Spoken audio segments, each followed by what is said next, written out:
Steel is a critical component for economic growth.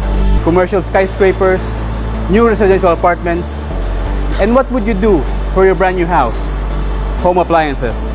With the help of our partner, FastTrack, we have been successful in implementing SAP Business One across our supply chain. We are now always confident to fill customers' orders because at any time of the day, we know exactly how much stock we have on hand, what orders are incoming, and how much stock is in transit.